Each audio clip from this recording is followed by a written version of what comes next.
It's time for the Charlotte FC podcast. Welcome and bienvenido. Nick Finelli here, Charlotte FC podcast host.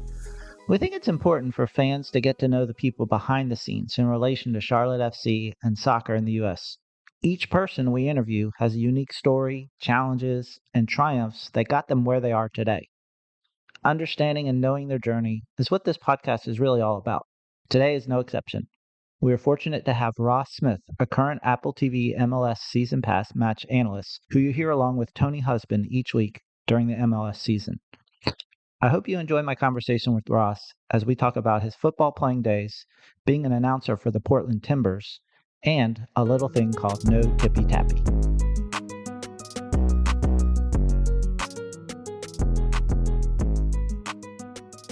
Well, thanks, Ross, for coming on the show. First thing we always ask our guests to do is do an elevator pitch. So tell us who you are and what you do. Oh, wow. That's great. My name is Ross Smith. I'm a Scottish-Canadian, Canadian-Scotsman, and I'm a broadcaster for Major League Soccer, but on the Apple TV side of things now. Cool. And we have, as Charlotte FC has their first meeting with the Portland Timbers, two of the most probably passionate fan bases in all of MLS from what I've heard. Yeah. What do you think is going well for the Timbers this season? I think it starts with having to reset the culture after everything that's been well documented that has happened over the last few years, really since COVID. I feel as though a black cloud kind of hovered over Portland soccer, hovered over the Portland Timbers. And so coming in this year, new manager, and I have to preface that by saying that, Giovanni Savarese, I had a tremendous relationship with him and he did a phenomenal job. So it's not to say, I don't put him in there. Mm-hmm. But in terms of Phil Neville coming in and just I think the separation between the supporters and the club, the bridge had to be made again. I feel like I'm in the outside perspective now, whereas I feel being on the ground for 9 years there, and my boss always said to me, as a broadcaster, when you step in the booth, you have to be the smartest person in the entire stadium. I felt like that only because of proximity with Portland, that outside of the team and the information, I felt myself and Jake Ziven, who was my partner, we knew every ins and outs. And so to that, I know how well Gio worked. And then, so from the outside perspective, Phil Neville, it seems as though he's starting to get the fans back on their side and bridge that gap between maybe the front office and the supporters, the Timbers Army. And so with Apple TV, and of course you're looking at a kind of a different landscape than what you had before, but you get to see a lot of other teams. What are their challenges in the West? Oh, I mean, what you see, if you haven't kept up with new signings, if you haven't kept up with the trend of MLS and bringing in the talent, you're going to quickly fall behind. And if you rested on what was talent from last year that guided you success, you need to go back into the transfer market and continue to upgrade. That's what we've seen in the teams that have been able to refresh without having a complete revamp. LA Galaxy, for instance, I think what they've done with Joseph Paintsil that has come in, mm-hmm. Gabriel Peck, who's come in, and now Ricky Pooch. I mean, it's phenomenal. And all of a sudden now they're back to the LA Galaxy. So, that's the challenge in the West is, the offseason. You have to keep moving forward. Yeah. With Phil Neville's style of play, do you think it takes a while for a coach to kind of get his team going? And then what does this Portland team look like? Where are they at their best when they're playing well? Like, what are they doing? I always think you're at your best when you're making your main man the main man. And I called a game a few weeks ago, Nick, Portland against New York City FC. And their main man, Evander, barely had a touch in the first half. And just bringing that up on the broadcast and being a bit critical that, is it Evander's fault? Is he not going to find the game, or the team not looking enough for mm-hmm. him? And this was a guy that I covered before he came into the league. And my final call to action, call of duty for the Timbers was doing a piece on Evander. And he had big time personality. And that was the thing that stood out to me. And Portland iconic players of Diego Valeri, Sebastian Blanco, these are guys with big personalities, and you need to have that, I think, to be able to gain that legendary status. Well, I thought this is the next guy, and he barely smiled last year. And then the start of this year, you're thinking, where is that personality? We want it to come out because he is some player. And from what I hear, a terrific guy as well. I've never had a conversation with him. Anyways, second half, all of a sudden, he started to turn it on against New York. And then he hit that banger of a goal right near the end of the game. How many players in this league can hit a goal like he did? Right. And it was sensational. One of the best goals of the season so far, and there have been some really good ones. So to that, the Timbers making him the main man, finding him, and then filling in the pieces around. And I think a big part as well is defensively bringing in some core characters who are going to follow Phil. They're going to implement exactly what he wants and have that bedrock of a foundation. With Kamal Miller, I think he got one of the top guys in the league in terms of leadership. Maxime Crépeau as well, one of the top goalkeepers who's done tremendously well after his horrific injury a couple of years ago, made him miss the World Cup. So how he's recovered is tremendous. So the balance, I think it all comes down to that now. The pieces are there. And now that they've brought in Jonathan Rodriguez, top striker, the pieces are there for them to really kick on. And so where I've talked about what has happened, why have they done well, the culture reset had to be started to get the fans back on the side. And then the product on the pitch as well, and a clear identity. Nice. So you've also seen Charlotte play a little bit this year. Yeah. What do you think it would take in that matchup for Charlotte to get the 3 points? Oof. I mean, Dean Smith, what he's done with the culture reset here. And again, from the outside perspective, I didn't realize how much of a culture reset needed to be done until maybe coming on the ground. And that's no slight on what was before it. I myself had a great relationship with Christian Latanzio, and we actually cross paths at a school in the east side of England, if you can believe. Oh, and wow. we tried to place it. Were we actually physically teaching at the school at the same time? And it was remarkable. But to that, he's a man who's very thoughtful, and I've got a huge amount of praise for him. But with Dean Smith coming in, there's just a different vibe. And I think the smiles on the faces, guys are pulling together. They know the direction and the style that Dean Smith wants from him. The coaching staff, Miles Joseph has come from Portland across here. I think that's a huge pickup. I think Miles was unfortunate not to be a head coach somewhere. I know his name was in the hat. He had a great run just at the end of it being interim for Portland. It was probably tough for them to go with someone else. Yeah, you look at the record that he had. And so, that's tough as well. But I know Miles, chatting to him, he's become a close friend. I know Miles is really, really happy here and working for Dean Smith and learning his way. I mean, he couldn't give enough praise to him. So that's my long way around, Nick. What does Charlotte have to do? I think Charlotte has to do what they've been doing at home, which is they're solid. They're solid at the back. There's a structure in place. And then the so-called game changers, your flair players need to go and do their thing. And, Leal Abada, we look forward to seeing more and more of him. Patrick Agiman, scored the goal, the second goal against Columbus. We've got a youngster with huge potential. And if Enzo Capetti can really get going, I mean, that's a lot of talent in your team. Mm-hmm. Definitely. So we have some Portland Timber alumni in Charlotte. You already mentioned Miles Joseph. We also have Bill Tuoloma. Yeah. And John McGregor, who's our director of performance. Any stories from any of those guys that you can share? Things that you've had? Yeah. I mean, Miles is always great for so many stories. I feel with him, and I've just gotten to know him really closely over the last couple of years. It's funny, Nick, and I don't mean to make this about me, but for Pa, I remember my first ever game as a broadcaster. And at the time, I was in that transition period between playing, and I was hanging on to still playing. And I did a little bit of radio, but then I scrapped that and I went back to playing. I was in Toronto, and my boss, what came to be my boss, called me and said, "Well, you do one game in Columbus." And Pa was playing that game. And I remember this because he got sent off in the first 15 minutes of that match. And it threw me a curveball. I was terrible on the broadcast, as I'm sure people will say you're terrible on the broadcast every week. But with Pa, that's stuck out to me. So that's what comes to mind in terms of stories outside. I haven't had a whole lot of social time with Pa or John, even though John's a tremendous guy. Just he had a young family at the time in Portland, so he was busy there. But Miles, we'll have to go for a beer sometimes, Nick.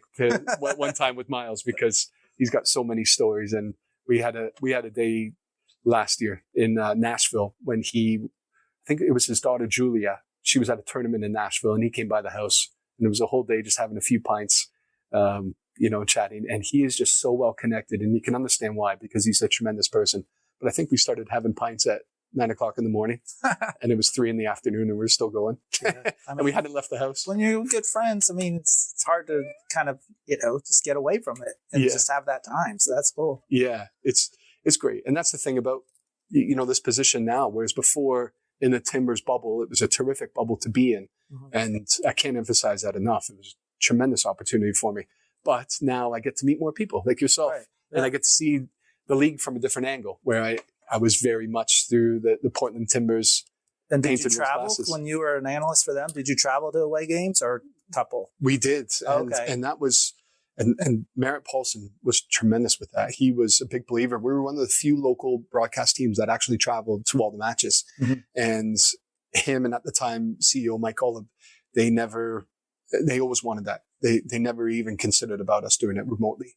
And that was huge. And it's huge with Apple to be here as we look out on the stadium, to be in person, to get the stories on the ground, to dig into the nuance, and to travel with the team. You just pick up so much more, and you build those relationships with guys. So yeah, we were one of the few teams. I think Kansas City, Seattle traveled, Nashville traveled when they came into the league, but I'm missing 1 or 2 teams here, but we were one of the few. Yeah. Atlanta, I think, traveled. Atlanta traveled. I'm trying to think. Maybe I didn't see them as much because being in different conferences. Yeah. And then we'd get bumped for the national games, ESPN or Fox. Right. So, when we'd get bumped, and we got bumped quite a bit because it was a popular game with Portland. Mm-hmm. Anyways, yeah. Yeah, and you were there during their cup run, so that was probably exciting. Yeah, couple cup runs, but the one that they won, that's true. 2015. It was one of the best times I've had as a broadcaster. And it was one of the times I needed it to end as well, because the partying for a month and a half was nonstop. Oh, wow. And again, the staff in and around the Timbers was tremendous. As people you just wanted to spend all your time with. And we did. That cup run was phenomenal. Just the amount that went the Timbers' way, to go along with their talent, of course, but so many things went their way. The double post game that I got to call with Jake Ziven is one of the more iconic games, certainly in Timbers history, but Major League Soccer as well. Nice. All right. Now we're going to turn a little bit more to your career. You talked about being a Scottish Canadian. So you have a grandfather who played football, Sam Smith, right? Oh, man. And then Graham Smith, your father. Yeah. We'll talk about more what you've done to kind of honor what he's done later. But you're born in, is it Guelph? Is that how I pronounce it? No, close though. Thank you for Guelph, Ontario, which is just outside Toronto, right? Just outside, 45 minutes. Football was obviously a big part of your life because you had parents and grandparents or whatever that played. Can you talk about the what you remember from growing up as a kid there? God bless you, Nick. I heard you did your research coming in, but you really do. I remember watching my dad's in Canada, going to see him on a Sunday or Saturday, and in the gym playing indoors during the winter because it was so cold. And he coached my brother's team. And I always wanted to be a part of that as a youngster. And I would, watch on the sidelines. Any time the ball went out for a throw-in or something, I was the one to go get it. And that's all I ever, I feel like, wanted to do. I played other sports, but growing up, I felt like there wasn't much in the way of other friends who were playing soccer as well for me to have. So it was always my dad or my brother out having a kickabout with me. So a lot of my childhood is around that. And the big change for me came, I was 15 years old, and my dad would always tell his old war stories, and I loved them, but I would hear the same story, probably 20 times now you're in a short period. Now I'm telling them. But I remember one time thinking, that I would love to experience what he experienced, and just how everybody in his childhood, your recess at school and you're going out for a kick around. Mm-hmm. And that didn't happen where I was. And then I came home. Ice hockey? They were playing ice hockey. They were playing street hockey, which was great, basketball. But I came home from school one day, and it was spring break. And my dad said, I got you and your brother a ticket to go to Scotland, go stay with my aunt, his sister, and go check out some schools. And that changed everything for me in this life. And I went across, and I thought, this is for me. Like, I've got to do this. And my brother wasn't really for him, but it was pretty cool just to go across with him and do that. And from there, I did a year in Scotland, and it changed my life in every which I had to grow up quick. I never had a drink of alcohol. I was 15 years old. I maybe had to sit with my dad if we're sitting around. And I know that sounds a really young age as I chat with your son right beside us here, 18 years old. But across in Scotland, you're 15 years old, you're going to the bar and you're drinking. And my first week there, I got jumped by a bunch of guys. I was at the school party, which I couldn't believe was at a bar and not like a school dance that's going to be monitored. Party. Yeah, I couldn't believe it. And I went to one of who's a dear friend to me now still. He invited me to his before. And there I am having a pint with his mom. And we're watching Trainspotting on TV or on TV and a movie. And that was it. And we went to the bar. And anyways, it all kicked off at the end. And I couldn't understand it. That nobody fought. And I thought you could always brush things off or cool things down by having a little chat. And I jumped in the middle of it being like, guys, we can calm this down. And these guys jumped me. And that for me was, again, it just changed me. It hardened me. And I was there for a year and in every which way, football, life, everything like that. But I always thought if I can survive this, anything else I'll be able to deal with. And that's not to say my aunt looked after me and I had a great household, like so much support, but the characters of people there was unlike anything I'd grown up with. Plus at an impressionable age too. It's kind of like that shift happened, that transformation was able to happen because you were kind of at that ripe age to be like, what do I want to start doing? What do I want to be? Yeah, absolutely.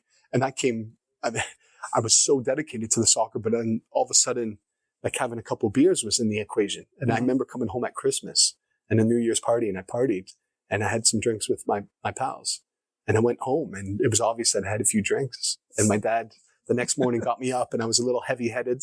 No, I'm 16 at the time. And my dad wakes me up first thing and he says, we're going for a kick around. And that was we would always go for a kickabout, the work on things. But I'm like, New Year's Day, we're going on a kickabout. Oh, and he told me straight. He said, if that's what you're doing in Scotland, you're coming straight back home.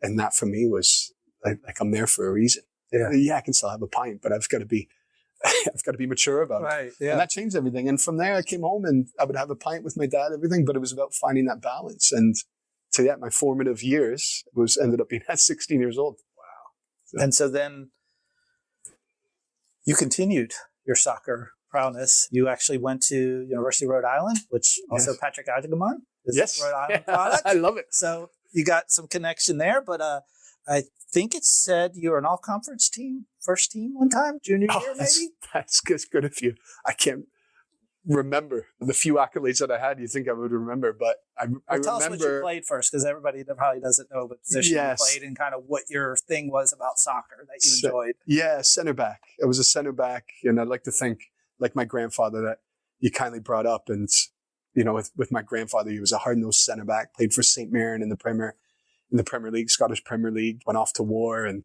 he was the chairman of Forfar Athletic across in Scotland. So anyways, I felt more like him than my dad, who was a right midfielder. So I was that hard-nosed center back, if I can call myself, definitely not a ball-playing center back. So that was me in Rhode Island, and it fit well. And it was a top school. It was dumb luck how I stumbled upon there. And actually, there's a gentleman who I'm seeing tonight, one of my dad's best friends, Ian McLean. He's the reason why, and he lives 20 minutes north of the city. Oh, wow. And he's the reason why I ended up at Rhode Island. Just a chance call that he knew Ed Bradley there, who was the coach, and that was it. But yeah, Patrick Agagamon, I met him for the first time in person. Yeah, stood on my tiptoes, and he played under who is one of my best friends, Gareth Elliott, at Rhode Island. So it was neat. Oh yeah, and I'm so much older than Patrick, but that link between him and my best friend was his coach. That's cool. Now, you went on to some professional soccer, Ebbsfleet United, and then also an MLS at Colorado and Portland. Mm-hmm. But there was also some conditions that developed with a heart condition that had to stop your play. Do you mind sharing anything about that? Yeah, I ended up having what would have been the height of my career. The reason why I left England, I was playing lower leagues, League Two for Dagenham and Redbridge. I thought at the time it's probably the equivalent of MLS, except for your designated players. I thought now's the time to slide across and see if I can get in. Mm-hmm. And I started at Rochester Rhinos with Steve Guppy, who's the assistant at Nashville now. Steve took me to Colorado with Gary Smith, and I went in for preseason and I had these chest pains, and it was something I complained about since I was 16 years old. But every time the doctors checked on it, they said everything's okay. And it got to the point they were almost leaning on you're maybe making this up. I felt like, anyways, but I related it to, or I felt there was a correlation between having a drink and running the next day. And so when I played, I never had a drink except if it was in the off season. And anyways, going into Colorado, I celebrated getting that contract, and I partied with some buddies down in New York, and then it was terrible. The chest pains I had afterwards. Got it checked out in Canada. Nothing came back. I went down, and we were a couple days before starting preseason in Colorado with Gary Smith, who's the head manager now in Nashville. And I got a call from the doctors back home saying, we went back over your results. Something's not right. Don't run. Don't do anything. And it was a tough one. And Steve Guppy, who's to this day, he's one of my closest soccer friends, my mentor. They got me looked after there, and the cardiologist in Colorado had more or less diagnosed me with, what was it was a different term. I ended up being diagnosed with dilated cardiomyopathy, which essentially I was born with a bicuspid valve, and over time it was working harder to be able to. It's like an enlarged aorta? Yes. And so it ended up, because of that, the knock-on effect, it enlarged my aorta, and then my heart grew in size as well. So they diagnosed me at the time saying, there's nothing we can do. And there's a third of a chance that it'll come back down to size. There's a third of a chance that it'll stay the same, or there's a third that it will grow and you're going to need a heart replacement. So that was the news that I got, a heart transplant. Oh, wow. And so that's the news I got while I was in Colorado. So it was more or less, you've lost your contract. Right. And it was, you need to go back to Canada. And I remember sitting in the hotel room. My dad flew in, and I was with Guppy and Gary Smith. And Gary was tremendous with me, but there was nothing they could do. Right. And I couldn't How pass old were you at this time? I was 27. Oh, wow. I was 27. So I went home. In the prime, like you said. I remember, and I mean, that team went on 2 years later to win MLS Cup. And the guy who ended up replacing me is one of my close buddies who I was playing at. It was my center back partner at Rochester, Scott Palguda. And Scott's a tremendous guy. And yeah, to that, at the time, it wasn't thinking, oh, what if? It was, thank goodness. I felt like all these years, finally they found something. I felt it was in the back of my head, something was wrong. Right. And I had a couple of little periods in England where during the second half, and I had one time where I went to my knees and I just felt heavy all of a sudden. And I didn't feel great.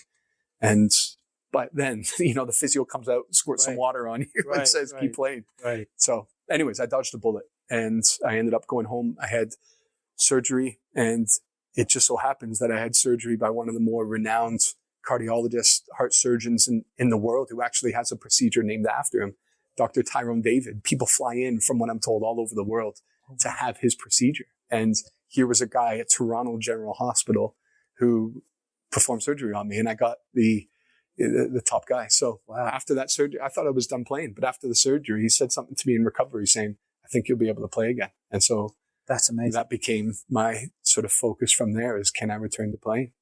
And then you did, right? I did.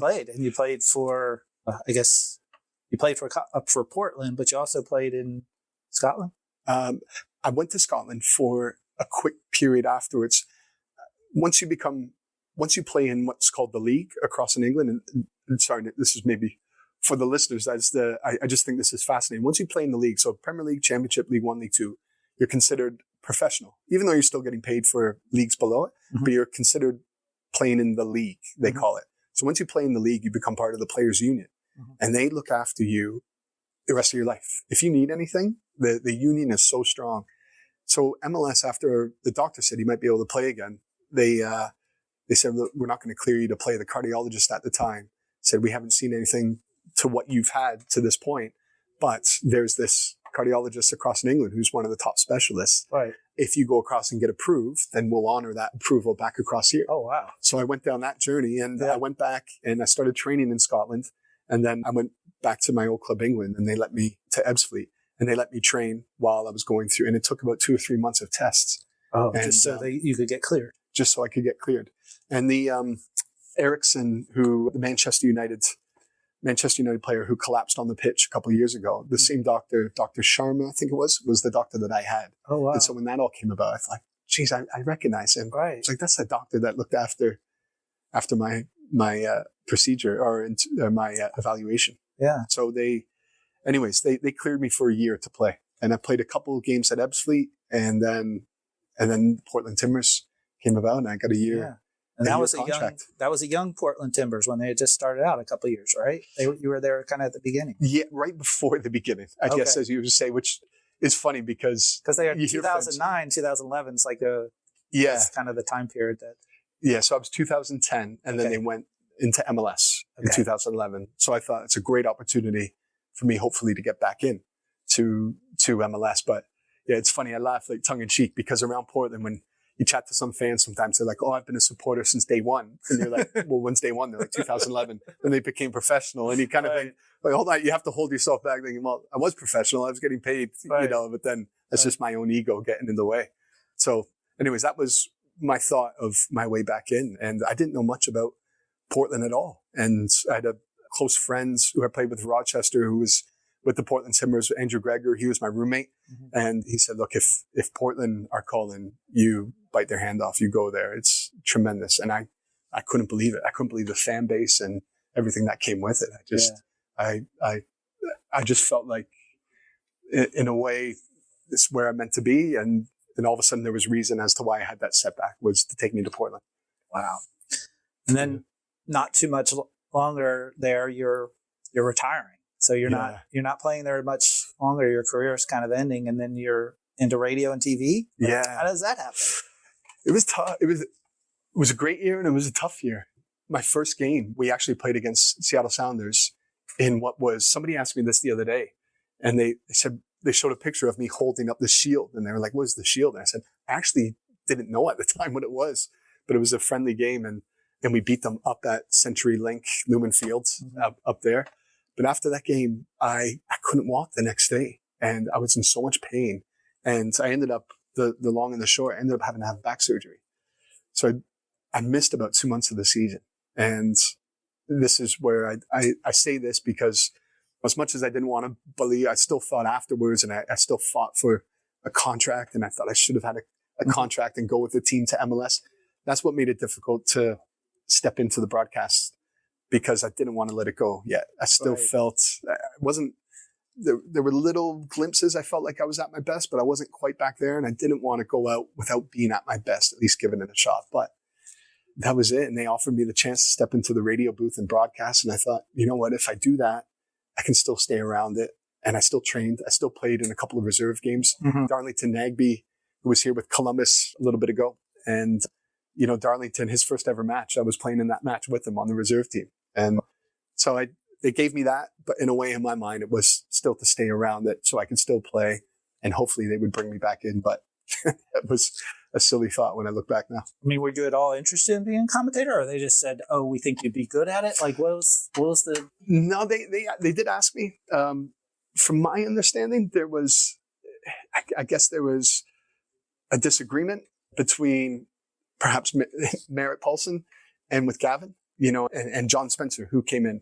And I think from my understanding that Merritt had backed me to become a player, whereas Gavin, we had a little bit of a falling out, which was tough as well to let go of. In what was my final game, he dragged me at halftime in Vancouver, and I bit back a little bit at him during that game. And that lasted with me for a little bit, because you never get dragged as a center back at halftime. Yeah. And he dragged me at halftime, and I felt that was down to something more personal than it was to do. Everybody was having a stinker. I was having a stinker, but there were other people having a stinker as well. So that's part of it that felt like it was difficult to let go. So afterwards, I felt it was more maybe Merritt wanting me to continue on. And because I wasn't, I think the agreement between him and Gavin was, well, Merritt said, I want to keep Ross around. And Merritt's always backed me. I've always felt that. And I know from the broadcasting side of it, maybe it was his idea. I can't remember exactly, Nick, but you know, they gave me this opportunity. I got a chance to learn under Robbie Earle, who's with NBC.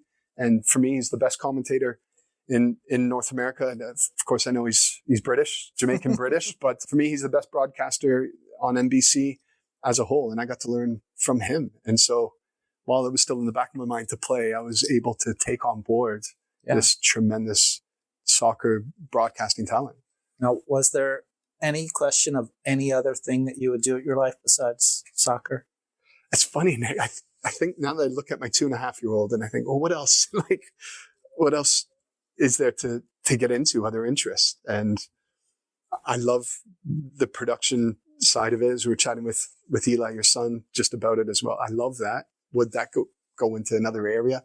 I live in Nashville. I love the music scene. I don't have any musical talent at all. My brother's hugely talented in that area. So the production side, maybe, but I just get such a jolt out of soccer still. It's never faded. The traveling maybe at times where you think, oh, I want to be closer to my daughter now. Right. On weekends.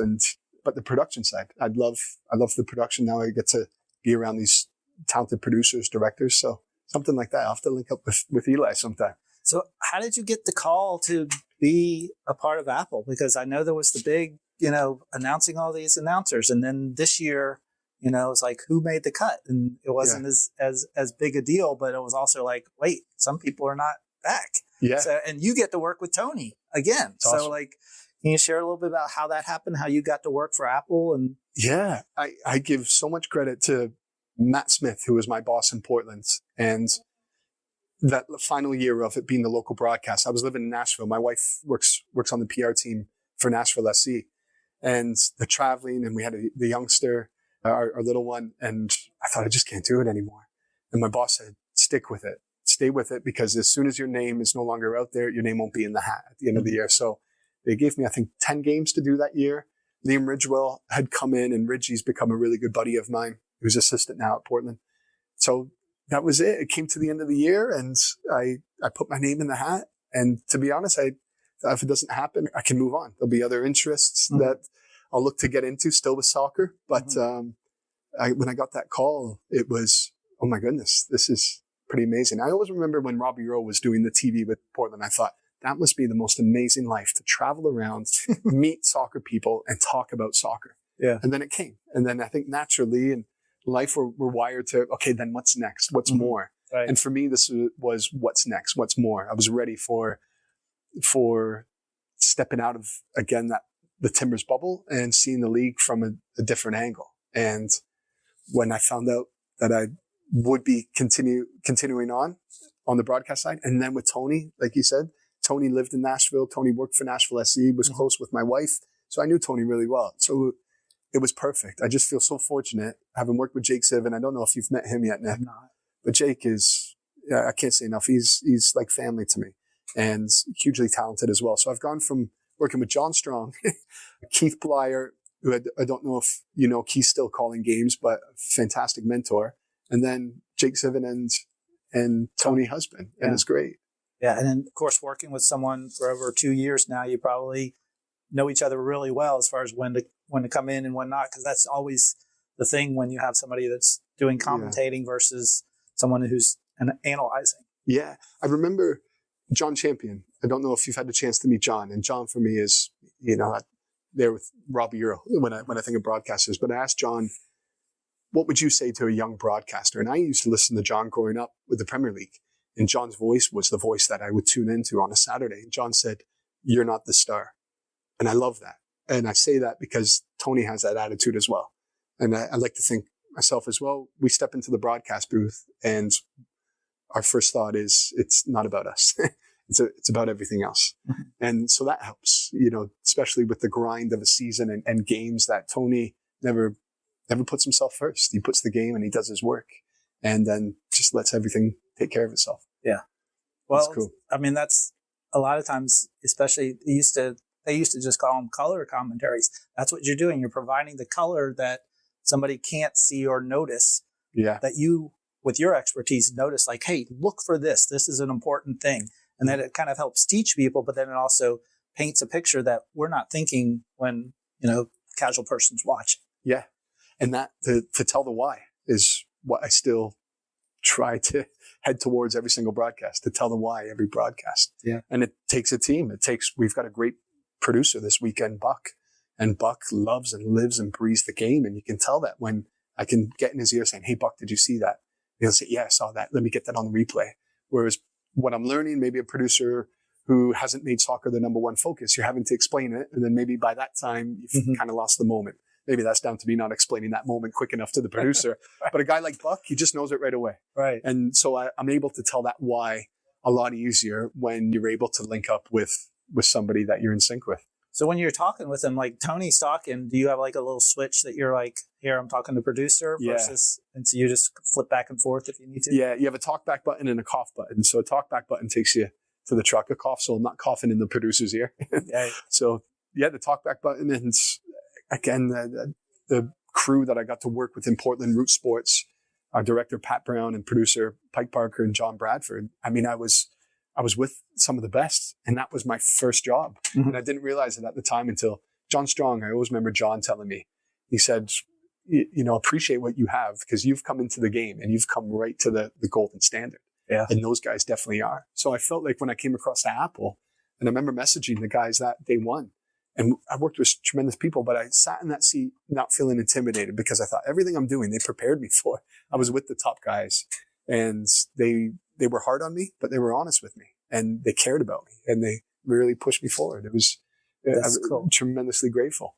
So when you do a match like this, what is kind of your prep? Like, you come in the day before, you get to see, we know you get to, as a broadcaster, you get to see the teams kind of practice before, and you get to talk to them and talk to the coaches. Like, what are you doing during that time? You've got a great example of the ideal situation where you have a manager you can speak to, and pretty much all the managers are receptive in building those relationships. But Dean from the off has been, come on, I'll tell you everything. And so that for me is number one, what I'm doing here, and being able to engage with the manager. The weeks prior, or the days prior to it, is just watching games. And I think there's no shortcut to that. You need to sit down, and you need to listen what the other broadcasters are saying, so you're not repeating yourself to the coach that week. There's certain broadcasters, like a Danny Higginbotham, he's got so much knowledge of the game that he makes me see things to prepare for the game coming up. Mm-hmm. So watch the games. We have calls on a Thursday, Zoom calls with coaches. And then the Friday, try to get in market. If I can, to get to the away team's hotel as well, to sit down with the manager. I try not to have overkill with it, because if I chatted to them on Zoom and I've gotten some good stuff, but sometimes they still have another day of training on a Friday. Mm-hmm. Things can change. The FaceTime, you just can't beat it. Right. And so that would be it. Watching games, we get fantastic game notes that come with all the stat packages and everything as well. So it's picking out, there's just so much information. And I'm told they share kind of like, hey, we've been trying this, look for this. Like, it's something like, basically you're not really supposed to say anything, but it's like there's like, we're trying this package for this team this week, or we have this set piece, we've been working at it. Yeah. Do you get kind of that information too? Yeah, with some managers. Other managers are more like, you figure it out. I'll tell you a little bit and then wait and see. And, as an example, and this was on the record, I'm very careful what I share, because that relationship is so important. But Wilfried Nancy, we did a Columbus game a few weeks ago, and the starting 11 came out, and we chatted to him on a Wednesday. So still a couple of days of training before, and I didn't get to chat to him again. And the starting 11 came out, and Wilfried can do a lot of different things with his lineup, because technically they're able to do it. Tactically, he's shown flexibility, but Tony and I were like, what are they going to do? Anyways, the next week we had Columbus again, and we said to Wilfried, you threw us a curveball. We had to figure it out. And he threw a little fist bump on the Zoom call. Like, he was so happy that he could throw us a curveball. Right. So different managers. Dean Smith is more, this is what I'm doing. Is this everything you need? What else do you need? Right. Well, Wilfried Nancy is, I'm going to take you a little bit of the way there, but then after that, it's down to you. And can you figure that out? So it's neat. There's just different ways to go about it. Keeps us on our toes for sure. That's pretty cool. Can you talk a little bit about NTT Soccer, which is NotTippyTappy.com, right? Yeah, thank you. I would talk all day and night about it. Before you say that, so here's some of the stuff that the website, just from your, basically it's like the mission or the vision. So here's some things I think that are important to know behind this. It talks about having stories about perseverance and passion, stories about community building, cooperation, camaraderie, and then immense power of positive mentorship for the next generations of leaders on and off the pitch. Like, that's kind of like the mission of it. So now tell me, what is, it's either nttsoccer.com or notippytappy.com, right? It goes to the same place, right? You make me well up in the eyes, because there's just so much that goes into that. But yeah, it's, when you ask me what else would I do, I think, oh, sorry. That's okay. Take a moment. It's fine. I think if I could spend the rest of my days doing that, I would do that. It's funny. It catches you sometimes at the oddest moments. It's not an odd moment. We're talking about it, but when you just don't see it coming, and that goes into I lost my dad. I lost my dad a couple of years ago, and so No Tippy Tappy is something that we built. But not just me. It comes from a group of guys that, at the start of our conversation, when I talked about me playing, it was a group of guys, my brother's team that I wanted to be a part of. And they were like the No Tippy Tappy originals. And it was No Tippy Tappy because it was a phrase that my dad's always said. And it was a Scottish phrase that meant, more or less in a way, I tried to finesse a little bit, but meant more or less, put your foot through it or, Right. Get stuck in. Don't dilly-dally around, And so I love that. And he kept saying it to the players, and they got him a shirt years ago. I mean, they were 10 years old or so at the time. I'm 8 years old. They got him a shirt that said No Tippy Tappy. And so the group of guys who were so close, and how my dad was able to build that culture. And not just him, of course, like the parents he had on board and the other coaching staff and everything. It was tremendous. So that's where it kind of goes from No Tippy Tappy now. So when I had my heart surgery, to fast forward, I had a period of time off, and I went back home to recuperate, and I wanted to bring back No Tippy Tappy. And so I didn't know if I was ever going to play again. And so we brought back No Tippy Tappy, and it's something that we grew. It's something my dad always said. He said, I want to leave this earth with as many holes in my body as when I came into it. And at the time when I'm going in for heart surgery, I said, I'm going to get a tattoo. And he said, what are you going to get? I said, No Tippy Tappy. And it's actually on our website. We've got video from that day when I went in and we got the tattoos. And so this initiative is you training with a wealth of other people, training people on training gaffers, training players on what? Like, what is your kind of when they come there? What are they getting from it? Yeah. So you've asked me that great question, and I haven't even answered it to it. Like, what is No Tippy Tapping? I think, hopefully that's the most important part, which is what I'm trying to recapture. It's the relationships. And with the fantastic relationships and network that I've been able to grow over time, it's using their expertise to be able to support, whether it's a parent, whether it's a coach, whether it's a player. And right now we've got 3 programs on there. One's for the competitive player, where I've traveled around the last couple of years and built footage where I'm going in and asking a player, show me a session that you use to make you as good a player as you could be on your own. We've all been there. Yeah.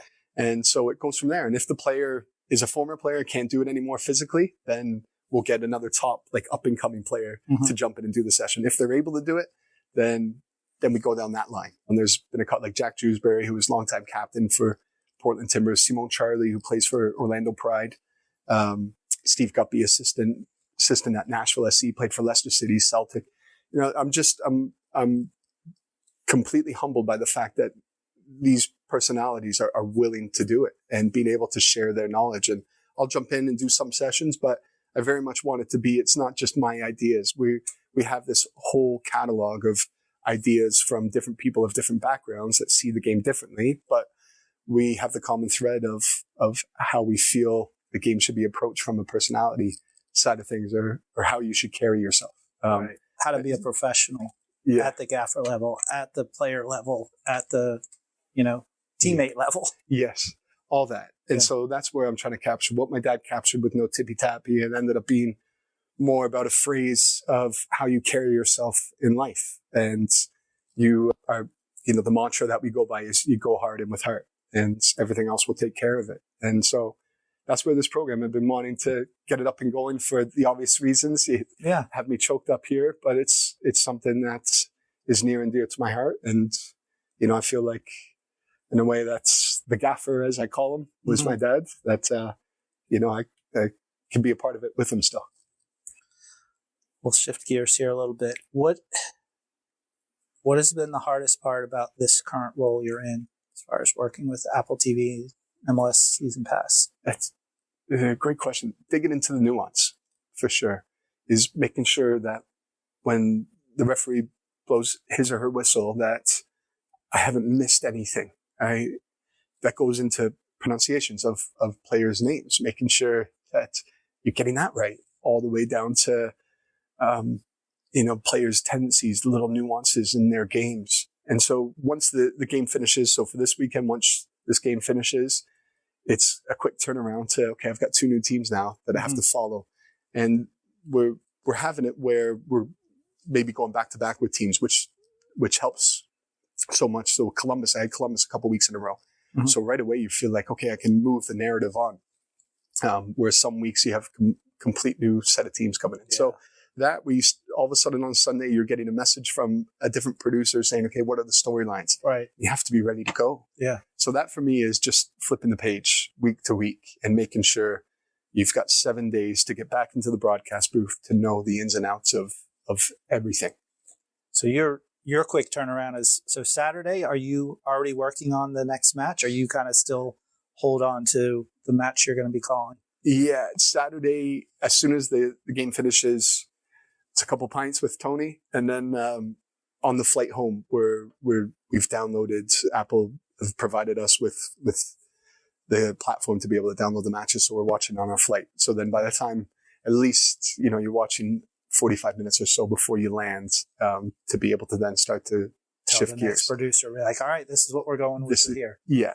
Now, you're here a day before a match, of course, talking to them. What do you do the day of the match? Because it's not till 7:30. You're not probably getting here until 4 something, right? Yeah. So, like, what are you doing the whole morning? It's funny, and my friends banter me with it all. My wife digs me out a little bit, even though she's in the industry and she knows. But it's amazing how time falls away pretty quickly. By the time you pull together all the notes, and then you start to think, okay, I want to go down this storyline. By the time you up in the morning, you start to bring it together, a little workout. It goes away pretty quickly. I find anyways. Maybe I'm not as efficient as what I should be, but I find my Friday, Saturdays, they go pretty quickly. No sightseeing? Not really. Not really. If anything, it's like you mentioned there, it's, can I catch up with anybody local to utilize that time as well? Whether it's somebody within the club or whether it's somebody that I've just known through my soccer path. Yeah. I use that like on the Friday afternoon to maybe do. Yeah. What is one moment in your career, whether it's broadcasting or soccer, that you just you can replay in your head like hundreds of times? Like you just see it. Like this is so vivid. Like, man, this was like awesome. Wow. I would say Portland Timbers, we played Puerto Rico and it was the sunflower goal is what they call it. There's scarves made of it. And Ryan Poor scored the goal. It's the final goal ever scored at what was known as PGE Park before they revamped it and became Providence Park, or Geldwin and then Providence Park. But that goal, and in the moment, the Timbers Army were up on their feet singing Elvis Presley, not Elvis Presley, were they singing? No, it was You Are My Sunshine, My Only Sunshine. Mm-hmm. Yeah. Elvis Presley comes a bit earlier. Yeah. But You Are My Sunshine, My Only Sunshine. And while the sunflower was up and they were honoring Timber Jim's daughter, who had tragically died at a young age, they were honoring her. And in that moment, Ryan Poor scored the goal. And the eruption of the crowd, and it was unlike anything I've ever seen. And the sea of yellow, or just yellow right the way through the stadium, everybody holding up sunflowers. And my family were at the game. So that was a special time. And I came away from that game. It was near the end of the season. I came away and I felt as though I had a really good game as well. Everything just fit together really, really nicely, perfectly. And that doesn't happen as often as what you'd like in your career. Definitely. And you see it from your perspective rather than, oh, I saw this on video or, an image. Like those are the memories that I think people are keeping. It's like when you actually like remember your perspective of where you were rather than, oh, I remember seeing a video about this long ago. Like you still kind of remember. It's interesting because my perspective goes more towards what I've seen on YouTube and that, but I can still hold on to that feeling of being on the pitch and the sound that just came over top of us. Yeah. It was quite emotional. To this day, when I go back to watch it, there's a great shot of Timber Jim and how much emotion was going into him and the thoughts of his daughter. It still gets me a little bit. What is something you wish people would ask you when they're interviewing you that maybe you don't get to say or share? You've done it, Nick. You've no tippy tappy, of course, but I think, as emotional as I get, I think, with my father, I never want people to shy away from it, because it's obviously such a big part. So you've done it, Nick. Yeah. Future work? Can't do this. You'd probably want to do this forever, but are there bigger things out there? Are there things you're like, hey, that would be nice too? Yeah. I feel like I've struck gold right now. And so I can't see what else is there. But if I could marry the two of broadcasting with No Tippy Tappy, I think what a life, how great that would be to be able to produce content for something that is near and dear to me.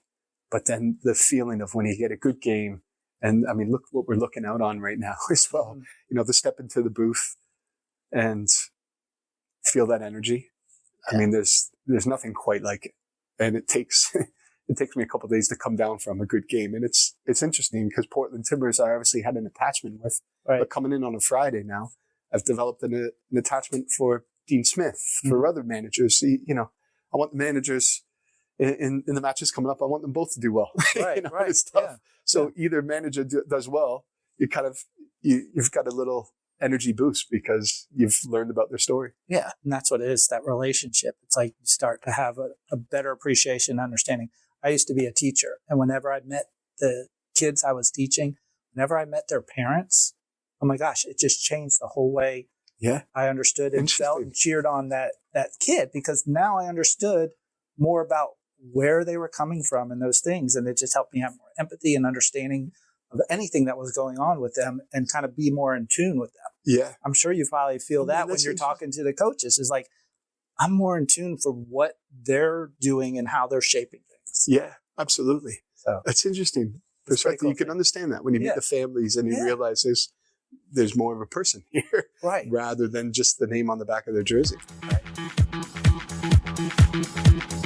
It's stoppage time. All right, we have a last section of our podcast called Stoppage Time. Just quick answers. Yeah. The first one, favorite or unique personal ritual? I had what do you call them?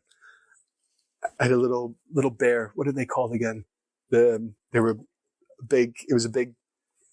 Oh, the Beanie Babies. Yeah. I had a Beanie Baby as a player, a green Beanie Baby that I would always have in my bag, and it has got a special little neck bracelet that was given to me from a professor at University of Rhode Island that would bring me good luck. So I'd always have to rub it in the bag, and I would. What color was it? Green. Okay, I think we may have had that green kicker. Right. Yeah.